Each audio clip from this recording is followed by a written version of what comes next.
2 years after Phoenix Automation's founding, I stood in the executive boardroom of Peterson Global's Chicago headquarters, watching their CEO Thomas Peterson sign the acquisition agreement that would transform Phoenix from a successful startup into a division of one of the world's largest manufacturing corporations.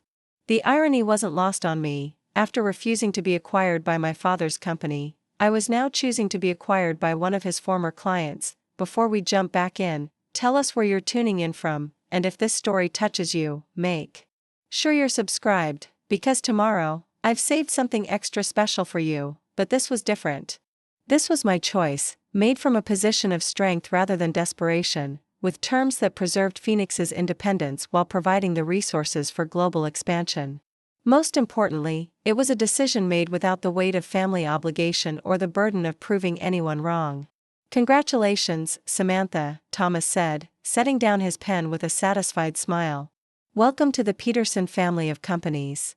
The phrase Peterson family carried none of the loaded implications that Parker family business once had. This was a professional family, one built on shared vision rather than bloodlines, on mutual respect rather than inherited obligation. Diane, seated beside me as Phoenix's COO, leaned over with a slight smile. "Feeling any seller's remorse?" I considered the question seriously.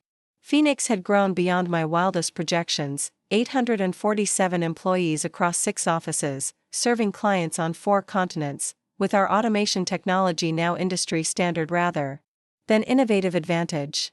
The acquisition would value the company I'd built from nothing at $2.8 billion, making me personally wealthy beyond any childhood dreams of inheriting Rivercrest. "None whatsoever," I replied truthfully. The past 24 months had been a masterclass in the difference between building and inheriting, between earning respect and demanding it, between leadership and control. Phoenix's success hadn't come from superior technology alone, though our systems remained cutting edge. It had come from creating an environment where talented people could do their best work without the artificial constraints of hierarchy or family politics. Preparing and narrating this story took us a lot of time, so if you are enjoying it, like this video, it means a lot to us. Now back to the story. As the Peterson executives filed out to begin the integration planning, I remained behind with my core team, the same people who had taken the leap of faith with me from that empty industrial loft. They had become more than employees, they were co-architects of something that had redefined not just our industry but our understanding of what business could be when freed from legacy constraints. "So what's next for the former Parker Industries rebel?" Eliza asked with mock seriousness, though her question carried genuine curiosity. "Former Parker Industries executive," I corrected gently. "I was never a rebel. I was just someone who recognized when it was time to build something new." The distinction mattered, even now. I hadn't left Rivercrest to destroy it or to prove my father wrong.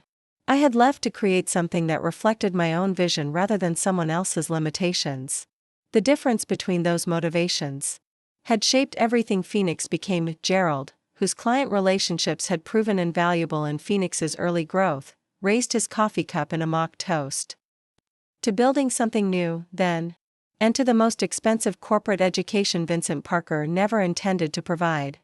The reference to my father brought a familiar tightness to my chest, though less painful now than it once had been. 2 years of minimal contact had provided perspective I couldn't have gained while still seeking his approval or fighting his decisions. According to Neil, whom I spoke with occasionally now in carefully cordial conversations, Vincent had never quite recovered from Phoenix's emergence as an industry leader.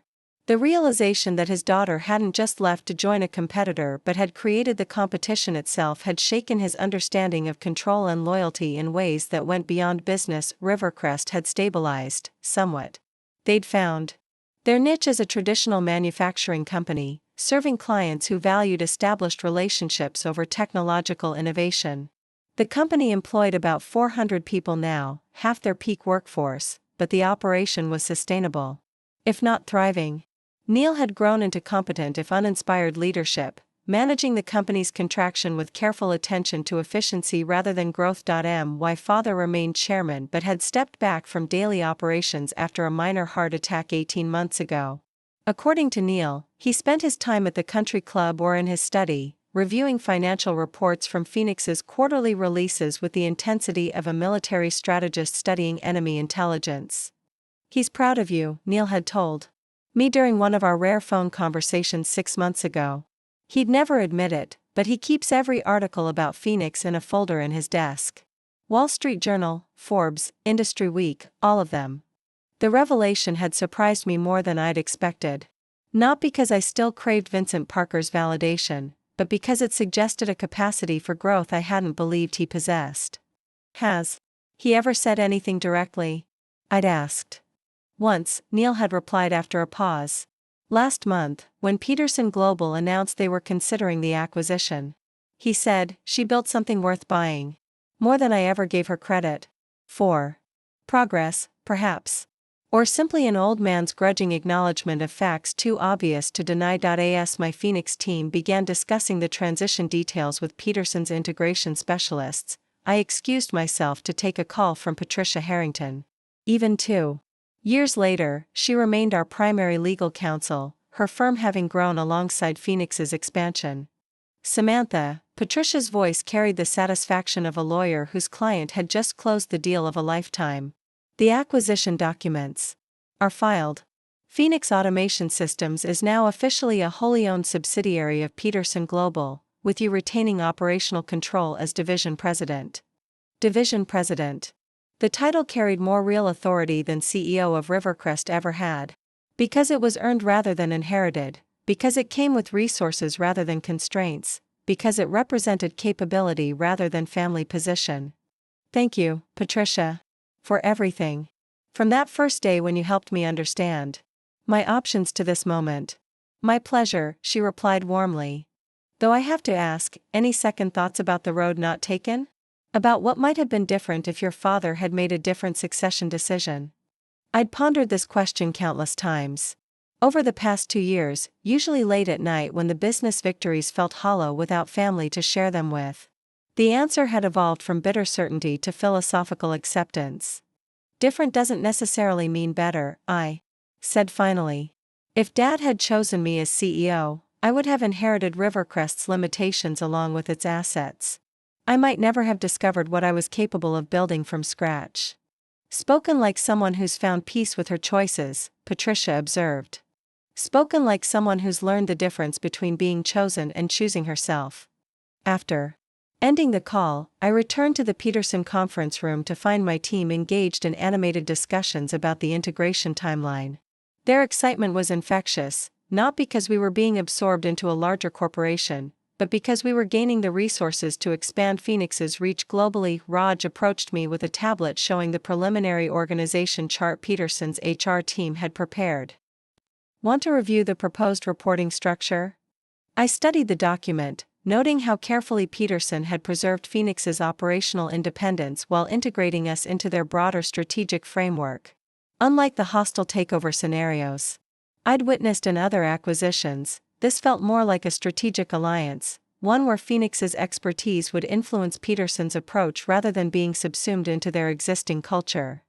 "Looks good," I said, then paused. "Any concerns from the team about the transition?" "None about Peterson," Raj replied. "Some curiosity about whether you'll stay engaged long-term or if this feels like a natural exit point for you." The question went to the heart of something I'd been considering since Peterson first approached us about acquisition. At 38, I was financially secure beyond any reasonable need. Phoenix's success had proven whatever I'd felt compelled to prove about my capabilities. I could easily step away, perhaps start another company or pursue entirely different interests, but looking around the room at people who had trusted me enough to leave secure positions for an uncertain venture, who had helped build something extraordinary from nothing, the answer became clear. "I'm staying," I announced, raising my voice slightly to get everyone's attention. "Phoenix isn't just a business for me, it's proof that good people can build something meaningful when they're free to do their best work. That's worth protecting, worth growing, worth dedicating the next chapter of my career to." The collective relief was palpable. These weren't just employees concerned about job security, they were partners invested in a shared vision that went beyond any single person's leadership. Diane stood up, her expression mixing professionalism with emotion. In that case, I propose we get back to Chicago and start planning Phoenix's next phase. Peterson's resources mean we can finally pursue the European expansion we've been discussing. As we gathered our materials and prepared to leave, Thomas Peterson reappeared with a slight smile and an envelope in his hand. "Before you go," he said, extending the envelope toward me, "this came to our offices yesterday. Addressed to you care of Peterson Global." The sender seemed to know about the acquisition before we announced it publicly. I recognized the handwriting. Immediately, my father's precise script, unchanged from the countless memos and notes I'd received throughout my years at Rivercrest. My name was written formally, Ms. Samantha Parker, Division President, Phoenix Automation Systems.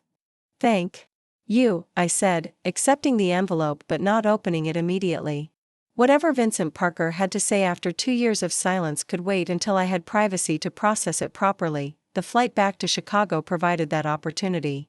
As Phoenix's executives worked on integration planning and Peterson's team reviewed market expansion strategies, I found myself alone with the envelope in the quiet of the aircraft's forward cabin. The letter inside was typed on Vincent Parker's personal stationery, not Rivercrest corporate letterhead, but the cream-colored paper with his name embossed at the top that he used for personal correspondence. "Dear Samantha, by the time you read this, Peterson Global will have announced their acquisition of Phoenix Automation Systems. I wanted to reach out before the news became public, not as the chairman of Rivercrest Industries, but as your father. I owe you an apology that is 2 years overdue. When I announced Neil's appointment as CEO, I convinced myself I was making a strategic business decision based on leadership qualities I believed the company needed. What I was actually doing was allowing my own fears about change and control to override my judgment about capability and earned authority. You built Phoenix from nothing into a company worth nearly $3 billion. You did this while competing directly with the business I spent my career developing, using technology you created and relationships you cultivated. Most humbling of all, you did this without the advantages I gave Neil: existing infrastructure, established client base, inherited reputation. I have watched Phoenix's growth through quarterly reports, industry publications, and the grudging respect of competitors who now measure themselves against your innovations. What you accomplished required not just business acumen but courage I'm not certain I ever possessed, the willingness to start over when the existing path proved insufficient. Neil has grown into competent leadership of Rivercrest, though he would be the first to acknowledge he could never have built what you have built. The company is stable, profitable, and serving its clients well within its current scope. It is not the innovative industry leader it once was, and I accept responsibility for that transformation. I do not expect forgiveness for the succession decision or for the 2 years of silence that followed. I do hope for the possibility of rebuilding some form of relationship that acknowledges who you have become rather than dwelling on who I thought you should be. Your grandfather would have been proud of what you've accomplished. More importantly, he would have understood immediately why you chose to build something new rather than accept limitations imposed by others. If you are willing, I would welcome the opportunity to have dinner sometime. Not to discuss business or attempt reconciliation of professional differences, but simply to hear about your journey from someone who clearly understands it better than I ever did. Congratulations on Phoenix's success and on the Peterson acquisition. You have built something remarkable. With respect and belated recognition." Dottie read the letter twice, then folded it carefully and placed it back in the envelope. The apology was more complete than I had expected, the acknowledgement of my accomplishments more genuine than I had thought possible from Vincent Parker, but what struck me most was the absence of any request or expectation beyond the simple hope for renewed relationship. This wasn't a strategic overture from Rivercrest's chairman or a manipulation disguised as contrition. It was a father's recognition that his daughter had surpassed his understanding and achieved something he could no longer deny or diminish. I pulled out my phone and composed a brief text message to Neil. "Received Dad's letter. Well written and appreciated. Would be open to dinner when schedules permit. How is his health?" Neil's response came within minutes. "Much better since he wrote that letter. Been working on it for 3 months. Said it was harder than any business negotiation he'd ever conducted." A second message followed. "Proud of you, Sam. Always have been, even when I was too competitive or intimidated to say so. Phoenix is remarkable. The conversations I'd once craved were finally possible because I no longer needed them for validation. I had built something substantial without Vincent Parker's approval, had proven my worth without Neil's acknowledgement, had created a professional identity that existed entirely independent of family dynamics, that independence paradoxically made reconciliation possible. When you no longer need someone's recognition, you can appreciate it without being diminished by its absence. As the plane began its descent into Chicago, I looked out at the city skyline where Phoenix's headquarters occupied 3 floors of a gleaming downtown tower. Tomorrow we would begin the integration process with Peterson Global. Next month we would announce our European expansion. Next year we would likely be serving clients on 6 continents. The journey from Rivercrest COO to Phoenix's founding CEO to Peterson's division president had taken less than 3 years but had fundamentally changed not just my career trajectory but my understanding of what was possible when you stopped asking for permission to build something meaningful. My phone buzzed with a text from my mother. Saw the Peterson announcement. Spectacular achievement. Dinner this week to celebrate? I typed back, absolutely. And I have news, might be having another dinner soon. With Dad. Her response was immediate, about time. He's been impossible for 2 years, muttering about automation, systems and competitive advantages. Patricia mentioned he'd been working on something. Proud of you for being open to it. The plane touched down smoothly at O'Hare, and as we taxied toward the gate, I felt something I hadn't experienced since leaving Rivercrest, complete alignment between my professional accomplishments and my personal values. Phoenix hadn't just been successful, it had been built on principles I could defend, with people I respected, creating value that extended beyond financial returns. We had proven that business could be both profitable and principled, both competitive and ethical, both innovative and responsible. More personally, I had proven that excellence didn't require family approval, that success didn't require inheritance, that leadership could be earned rather than bestowed. The Phoenix offices buzzed with controlled excitement as news of the Peterson acquisition spread through the company. Unlike the uncertain transitions that typically accompany corporate takeovers, this felt more like a graduation, recognition that what we'd built was valuable enough to warrant significant investment and expansion. I called an all-hands meeting for late afternoon, wanting to address the entire company directly rather than allowing rumors or speculation to fill the information void. 2 years and 4 months ago, I began, looking out at the faces of people who had helped transform an empty warehouse into the headquarters of a global technology leader. Phoenix Automation Systems existed only as an idea and a determination to build something better than what we were leaving behind. Today, Peterson Global has acquired Phoenix for $2.8 billion, valuing the company we built together at nearly 3 times the market capitalization of Rivercrest Industries, the company most of you previously worked for. Spontaneous applause erupted, not just for the financial achievement but for what it represented, validation that their decision to join an untested startup had been vindicated in the most concrete way possible. But the acquisition isn't an ending, I continued. It's the beginning of Phoenix's next chapter. Peterson is providing the resources for us to expand globally while maintaining operational independence. We'll continue to innovate, continue to challenge industry assumptions, continue to prove that great technology comes from great teams who are free to do their best work. Eliza raised her hand from her seat in the front row. What does this mean? For Phoenix's culture? For the collaborative approach that's made us successful? Peterson Global acquired Phoenix because of our culture, not despite it, I replied. Their due diligence process focused as much on how we operate as what we produce. They want to preserve and scale what makes Phoenix effective, not change it to match their existing divisions. Gerald spoke up next. Any concerns about competing with former clients? Peterson has relationships with companies that might view Phoenix differently now that we're no longer independent. It was a thoughtful question that went to the heart of complex relationship dynamics in our industry. Peterson's existing client relationships will create new opportunities rather than conflicts, I explained. We'll have access to global accounts that were previously beyond our reach while maintaining our existing client base. The combination should accelerate growth for both organizations. As the meeting continued, I found myself reflecting on how different this acquisition announcement felt from the corporate communications I'd witnessed at Rivercrest. There, information flowed downward from executive decisions that employees were expected to accept without input.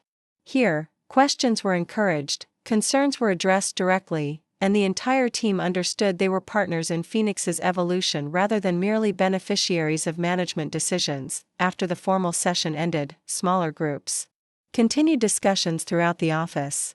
I was approached by Marcus Chen, one of our newest hires who had joined from a competitor 6 months ago. "Samantha," he said, "I wanted to thank you personally for creating the kind of company where someone like me could thrive. At my previous job, ideas came from the top down. Here, innovation can come from anyone who has something valuable to contribute." The comment encapsulated what I'd hoped Phoenix would become, not just a successful business but a different model for how technology companies could operate.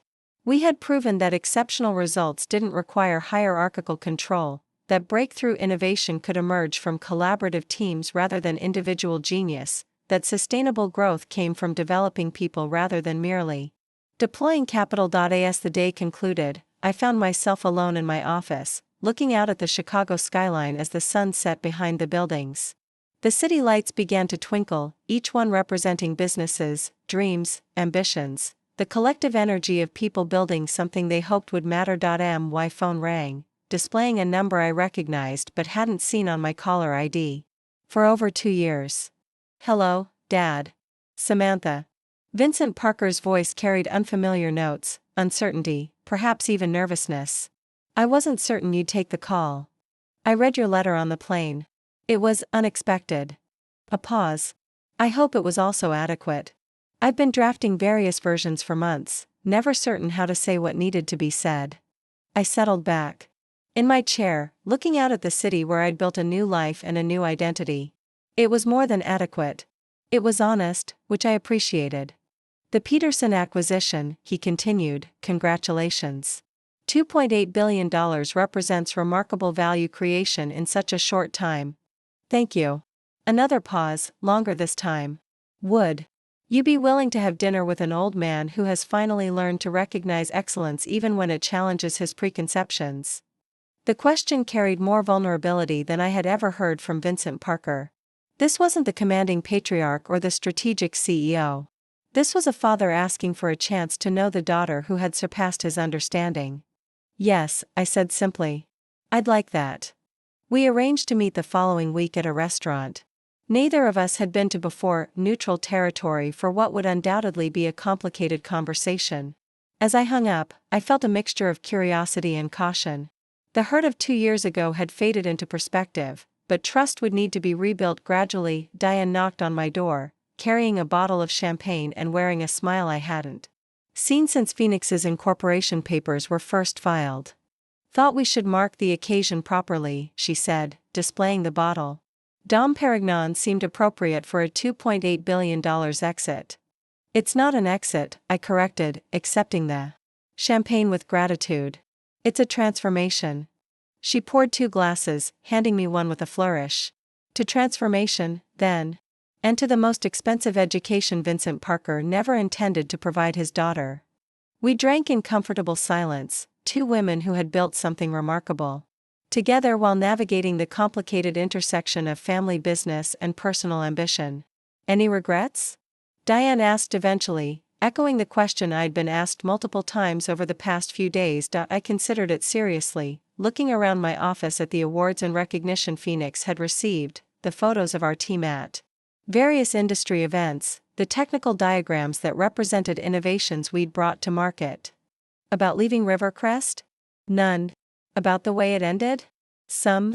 But even that led to Phoenix, which has been more fulfilling than anything I could have accomplished as Vincent Parker's appointed successor. "And the family reconciliation? Your father's letter?" "Time will tell," I replied honestly. "The relationship we build going forward will need to be different from what existed before, based on mutual respect rather than inherited obligation." As Diane left for the evening, I remained in my office, finishing the champagne and processing the day's developments. In the space of 12 hours, Phoenix had been acquired by Peterson Global and I had agreed to dinner with the father who had driven me to create it. Both conversations would shape the next chapter of my story, though in ways I couldn't yet predict. My computer chimed with an email from Thomas Peterson, integration team meeting scheduled for Thursday. Looking forward to beginning Phoenix's next phase of growth. Congratulations again on building something extraordinary. I typed back, thank you for recognizing its value. Phoenix's team is excited to contribute to Peterson's global expansion while maintaining our innovative culture. As I prepared to leave the office, I walked through Phoenix's main workspace one final time. The open floor plan I'd envisioned in that empty warehouse 2 years ago now hummed with sophisticated equipment and collaborative energy. Workstations were arranged to encourage interaction rather than hierarchy. Conference rooms featured glass walls to maintain transparency. Even the break areas were designed to facilitate the casual conversations where breakthrough ideas often emerged. We had created more than a successful company. We had proven that business could operate according to different principles without sacrificing performance. Phoenix's financial success validated our approach, but the cultural achievement felt even more significant. We had shown that talent flourished when freed from artificial constraints, that innovation accelerated when teams were empowered rather than controlled. The security guard waved as I passed his station near the elevator. Congratulations on the big news, Ms. Parker. Quite an achievement. Thank you, Robert. It's been a team effort from day one. In the parking garage, I sat in my car for a moment before starting the engine, reflecting on the journey from Vincent Parker's disappointed daughter to Phoenix's founding CEO to Peterson Global's newest division president. Each transition had required letting go of previous identities while embracing expanded possibilities. Leaving Rivercrest had meant releasing the need for my father's validation. Building Phoenix had meant accepting responsibility for outcomes without the safety net of family resources. Selling to Peterson meant trusting others to preserve and scale what we'd built while I focused on leading rather than defending. My phone buzzed with a text from Neil. Saw the Peterson announcement. Incredible achievement, Sam. Dad's been impossible for 2 years, but he's been tracking Phoenix's progress obsessively. I think your success forced him to confront some uncomfortable truths about his succession decision. I typed back, having dinner with him next week. First conversation in 2 years. Neil's response was immediate, that's huge. He's been different since he wrote that letter, more reflective, less controlling. I think he finally understands the difference between building a legacy and preserving one. The insight resonated deeply. Vincent Parker had spent his career preserving and expanding what his father had built, but he had never created something entirely new from nothing. Phoenix represented a kind of achievement that was outside his experience and therefore difficult for him to evaluate or appreciate, until now, apparently. As I drove home through the city streets, I passed Rivercrest's headquarters, its traditional facade illuminated by street lights. The building still looked imposing, substantial, permanent, everything Vincent Parker had wanted his legacy to represent. But permanence, I had learned, wasn't about avoiding change, it was about building something valuable enough to evolve and endure. Phoenix would continue long after I moved on to other challenges. Its technology would improve, its client base would expand, its culture would adapt to new circumstances. But the principles we'd established, collaboration over control, innovation over preservation, merit over inheritance, would remain as the foundation for whatever came next. That perhaps was the most meaningful aspect of what we'd accomplished. Not just building a successful company, but proving that success could be achieved through better ways of working together. The following week's dinner with my father took place at Augustine, a small French restaurant in Lincoln Park that neither of us had visited before. I arrived first, selecting a corner table that provided privacy while maintaining a view of the entrance. Old habits from years of business negotiations, though this conversation would be more personal than any deal I'd ever structured. Vincent Parker entered precisely on time, scanning the room until he spotted me. He looked older than I remembered, though not frail. His hair had gone completely silver, and there were lines around his eyes that spoke of sleepless nights and difficult reckonings. But his posture remained straight, his movements deliberate and controlled. Samantha, he said, approaching the table with what appeared to be genuine nervousness. Thank you for agreeing to this. Dad, I replied, standing to embrace him, a gesture that felt both familiar and strange. After 2 years of silence. We settled into careful conversation, beginning with safe topics, the restaurant's ambience, Chicago's weather, neutral observations. That allowed us to adjust to each other's presence without addressing the complicated history between us. You look well, he said eventually, studying me with the assessment that had always made me feel like I was being evaluated against unknown criteria. Phoenix has been fulfilling, I replied carefully. Challenging in ways I hadn't anticipated. But fulfilling. I imagine building something from nothing presents unique obstacles. The comment carried acknowledgement I hadn't expected from Vincent Parker, whose entire career had been built on expanding existing foundations rather than creating new ones. Different obstacles than expansion or succession management, I agreed. But also different freedoms. He nodded thoughtfully. I read the Peterson acquisition announcement. $2.8 billion represents exceptional value creation for such a young company. We had advantages, I said diplomatically. Strong initial technology, talented team, market timing. You had more than that. His voice carried a note of recognition. That hadn't been present in our last conversation 2 years ago. You had a vision for what manufacturing automation could become rather than just what it had been. The waiter interrupted to take our orders, providing a natural pause in what was proving to be a more thoughtful conversation than I had anticipated. When we resumed, my father's demeanor had shifted slightly, less careful, more direct. I need to say something that should have been said 2 years ago, he began. My decision to appoint Neil as CEO was wrong.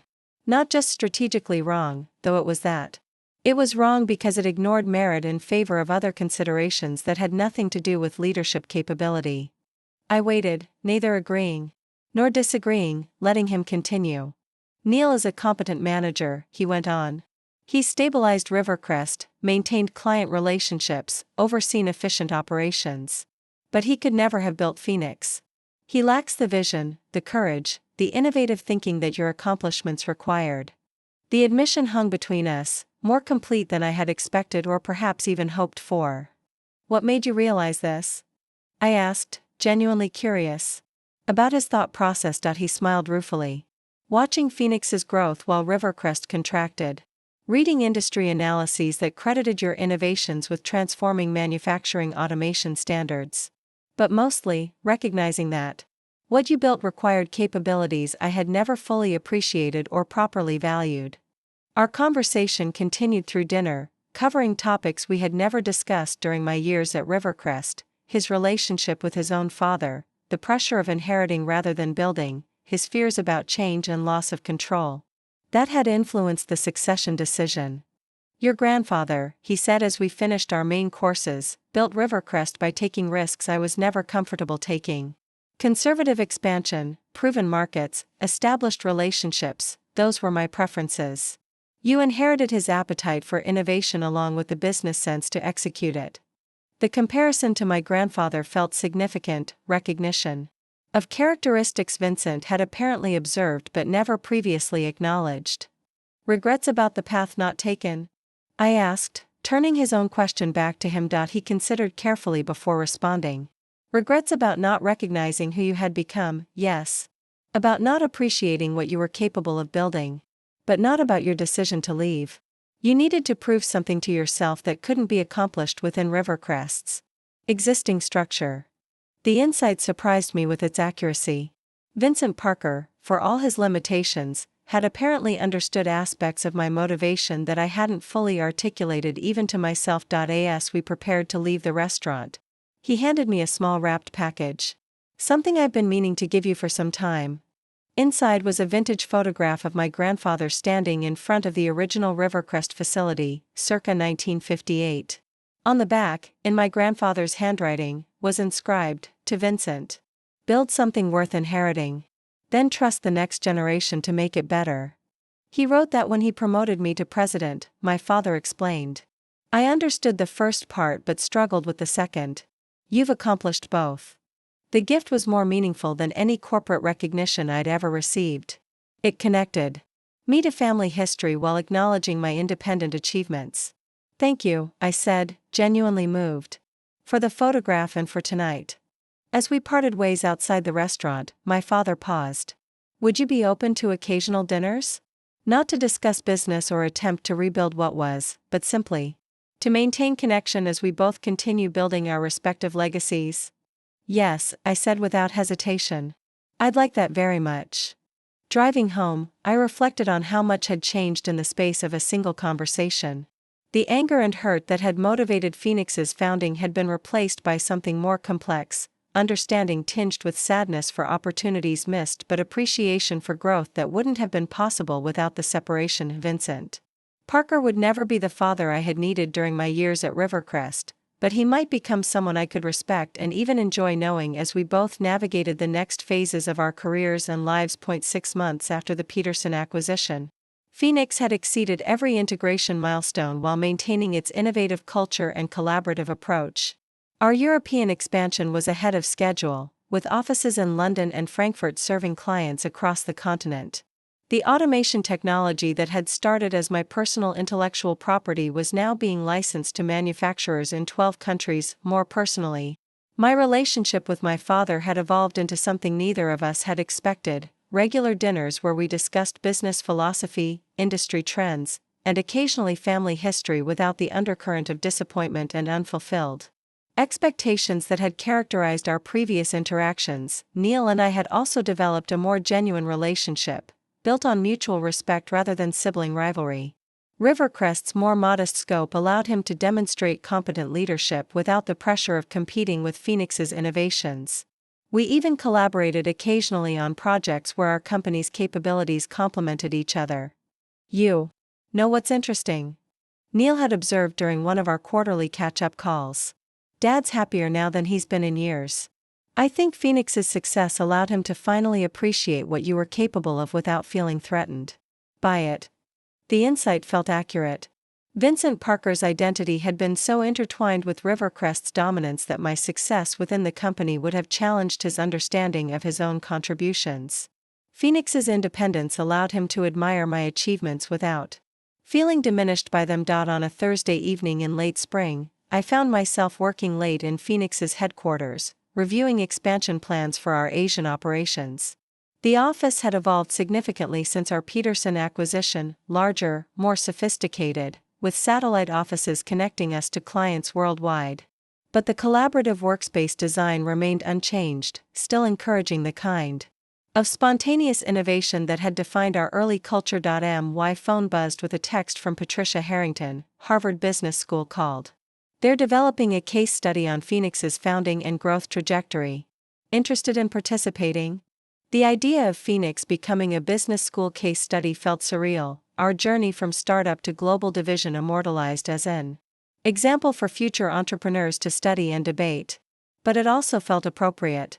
We had proven that significant business success could be achieved through different leadership approaches, and those lessons were worth sharing. I typed back, "Definitely interested. Schedule a call to discuss details." As I prepared to leave the office, I encountered Eliza in the development lab, working late on next-generation automation protocols that would set new industry standards. "Another breakthrough?" I asked, noting the excitement in her expression. "Potentially revolutionary," she replied, pulling up complex diagrams on her workstation. "We've solved the integration problem that's limited automation scalability for decades. This could change everything." I studied the technical specifications, recognizing implications that extended far beyond Phoenix's current business model. This wasn't just an incremental improvement, it was the kind of fundamental innovation that created new market categories. "Timeline for implementation?" I asked. 12 months for testing and refinement. Commercial deployment within 18 months if everything proceeds smoothly. And competitive advantage? 3 to 5 years before anyone else could develop comparable capabilities, Eliza said with confidence. We'd essentially define the next generation of manufacturing automation. Walking back to my office, I considered the implications of Eliza's breakthrough for Phoenix, for Peterson Global, and for the industry we'd been reshaping since our founding. Success at this level brought responsibilities beyond financial returns, obligations to clients, employees, and the broader business community that would be affected by our innovations. My computer displayed an email from Thomas Peterson, quarterly. Board review next week. Phoenix's performance continues to exceed projections. Congratulations on building something that keeps getting better. I replied, Phoenix's success reflects the team we've assembled and the culture Peterson has allowed us to maintain. Looking forward to discussing expansion opportunities at the board meeting. As I finally prepared to leave for the evening, I found myself standing at the window overlooking Chicago's skyline, reflecting on the journey from that pivotal dinner, where Vincent Parker had announced Neil as CEO, to this moment where Phoenix was poised to define the future of our industry. The hurt and anger that had motivated my departure from Rivercrest felt distant now, replaced by gratitude for experiences that had shaped both professional capabilities and personal resilience. I had learned that success wasn't about proving others wrong but about building something meaningful and sustainable. Phoenix represented more than business achievement. It demonstrated that principled leadership, collaborative culture, and innovative thinking could coexist with exceptional financial performance. We had shown that companies could compete aggressively while treating employees with respect, that breakthrough innovations could emerge from team collaboration rather than individual genius, that sustainable growth came from developing people rather than merely deploying capital. Up next, you've got 2 more standout stories right on your screen. If this one hit the mark, you won't want to pass these up. Just click and check them out. And don't forget to like, subscribe and turn on the notification bell so you don't miss any upload from us.